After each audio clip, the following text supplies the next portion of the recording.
بل ادب په استنجا کې او په آداب الخلا کې دا ده بل ادب چې الله یستجمر بروث ولا عظم. په استنجا کې یو قانون ده، یو څو شیونه دي چې د الله رسول دا غي د استنجا نه منع کړل چې په دې شیونه به سړی استنجا نه کوي، او دا غي وجوهات او اسباب او علتونه په کتاب سنت کې ذکر دي.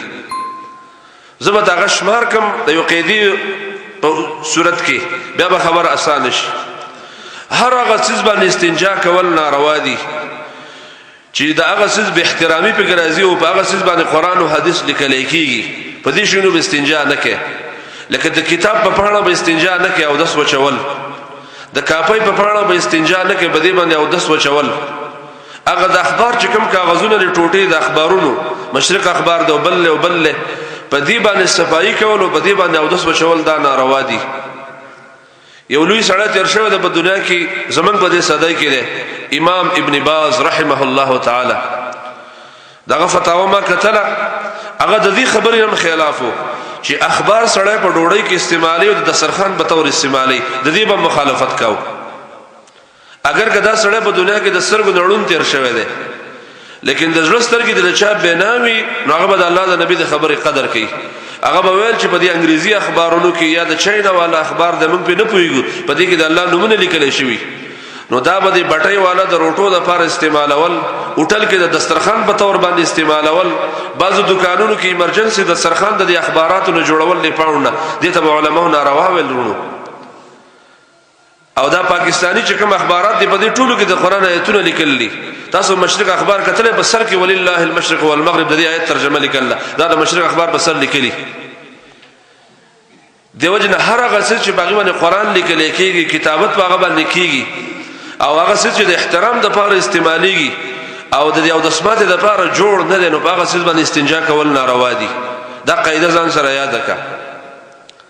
دویمه قاعده دې یاد کړه، هر هغه څه چې هغه نجاست پیدا کوي، تا صفا کوي نه او تا نورم ګنده کوي، نو په هغه څه به سړی استنجا نه کوي. لکه غشان شو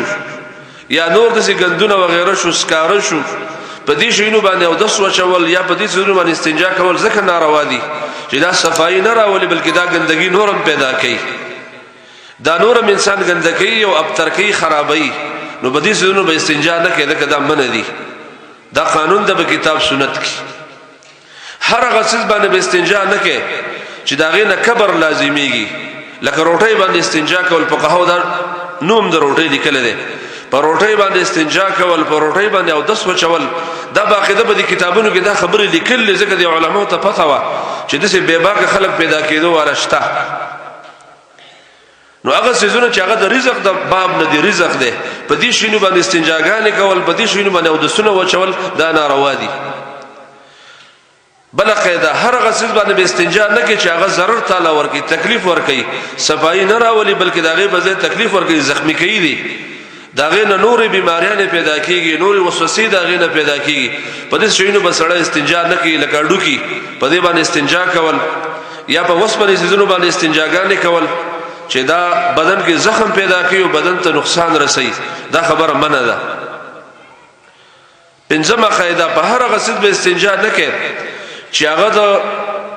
نور مسلمانانو رزقي، لکه د پیرانو رزق یا د پیران د حیواناتو رزق، دا په صحیح حدیث کې راغلی،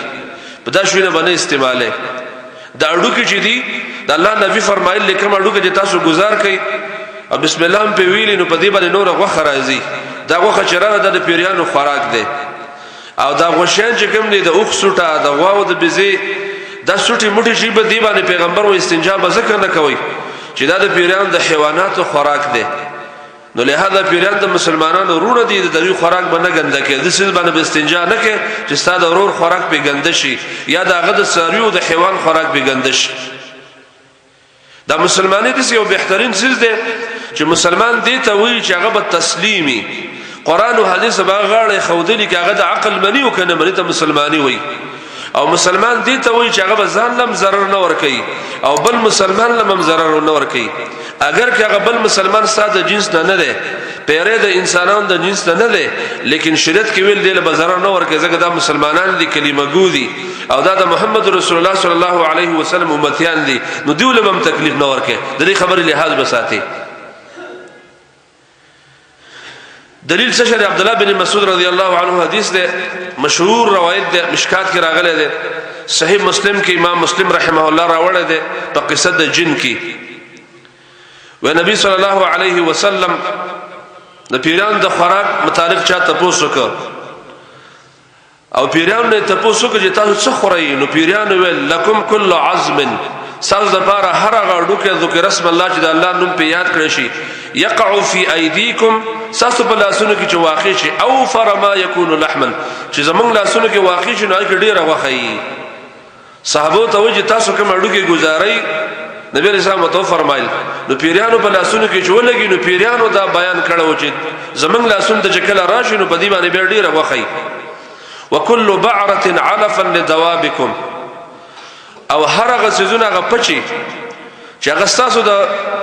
سيزونو د حیواناتو پچی دي نو دا نبی صلی الله علیه وسلم و فرمایل دا به د پیریانو د حیواناتو خوراکي دغه علف به دغه واخه به علف غیات ویل کیږي وخو ته ویل کیږي زمنګ د حیواناتو کوم سټه دا او کوم غشو کې او پچا ده د پیریانو د حیواناتو خوراک ده دا حدیث صحیح مسلم کې راغلی دی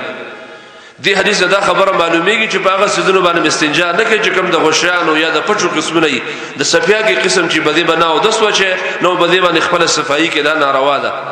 ځکه دا د پیریانو د مسلمانانو پیریانو د حیواناتو خوراک ده فلا تستنجوا بهما الله نبی په دې استنجا مکوي فانها طعام اخوانکم من الجن دا طعام د خوراک د ساز د پیریانو رونو اخوان ځکه وته وي چې مسلمانانو پیریان دا د مسلمانانو رونه دي نو لهدا د مسلمانانو خوراک به نه ګندکه او د مسلمان رور خوراک به نه ګندکه دین یو بل فائدہ راوځي چې د مسلمانانو پیریانو د حیواناتو خوراک به نه ګندکه نو د مسلمانانو د حیواناتو خوراک ګندکولم ناروا دي په هغه ځکه قضای حاجت کول چې د مسلمانانو بساړه ده پښتو کې ته هم تاسو به پیږئ د مسلمانانو د پلال ټوپ ده د مسلمانانو د ټانټو ټوپ د دې ځای کې ته استنجاګان او قضای حاجت کې او د خلکو د حیواناتو غیاګان خرابې دام ته ناروا کې ځکه د پیریانو د حیواناتو د خوراک لحاظ شریعت ساتلې ده چې د پیری خوراک به نه ګندکه او د پیری د څاروي خوراک به نه ګندکه نو مسلمان د څاروي خوراک ګندکول به څنګه جایز دي په دې خبره تاسو ځان لوي فکر وکړئ دیوژن په دې ځایونو کې قضای حاجت کول چې د مسلمانانو غیاګان دي او د غیاګانو ټوپونه دی او ته پاغي باندې او د سوچ یا پاغي باندې خپل صفایي راولي او خلکو د تکلیف دی دغه بساړه دا دغه د پلال ټوپ دی د ټانټو ټوپ دی او بده باندې زنانه مقاریږي او خلک خیریم کوي او زنانه لعنتونه په تابانه وي د دې شی نه بزان ساتي ورونو مسلمان ډیر پریزونه غواړي دا مسلمان ډیر احتیاط غواړي په هر څه کې به احتیاط کوي تا ته ستاسو د وجه مسلمان ته تکلیف ونه رسیږي د مسلمان حیوان ته تکلیف ونه رسیږي د مسلمانانو پیریان ته تکلیف ونه رسیږي د پیریانو چې کوم حیوانات دی هغه ته تکلیف ونه رسیږي د ټولو خبر وسړه له حساتي الا بما وتا پورا امن مسلمانانی او چې زما استاد الله سپیری تم تکلیف دی زما استاد غټو د شتو د وجه نه زما استاد قضای حاجت نه انسانان تم تکلیف دی لاري والا تم تکلیف دی د وبو ګدر والا تم تکلیف دی د خلکو بساړو تم تکلیف دی د خلکو څارو تم تکلیف دی او ما ته بدی زینو کې تشه متیاز وړه کې متیاز کو چې مسلمانان خیره کوي نو دا به پورا اسلام نه دیو د چم گاون کې چې مسلمانان ساده قضای حاجت نه تنګیدل هغه زینو کې به قضای حاجت نه کوي گاون په کوڅه کې چې خلک ستانه تنګیدل د بدګوئی د وجنه هغه زینو کې به قضای حاجت نه کوي د څه بنو چې د خپل کوڅه را ځکه دا مسلمانانو کورونه بدبودار کیږي په دې باندې مسلمانانو ته تکلیف رسیږي په دې لارې زی په دې ګاړي زی ماشومان زی د ټولو خبرو بسړه اهتمام کوي په خپل کوڅه کې د خپل کور په خوا شا کې ځکه دا مسلمانی ده او دا تقوا ده او دا د اسلام پوره ثبوت ده چې سړی د خبرو اهتمام کوي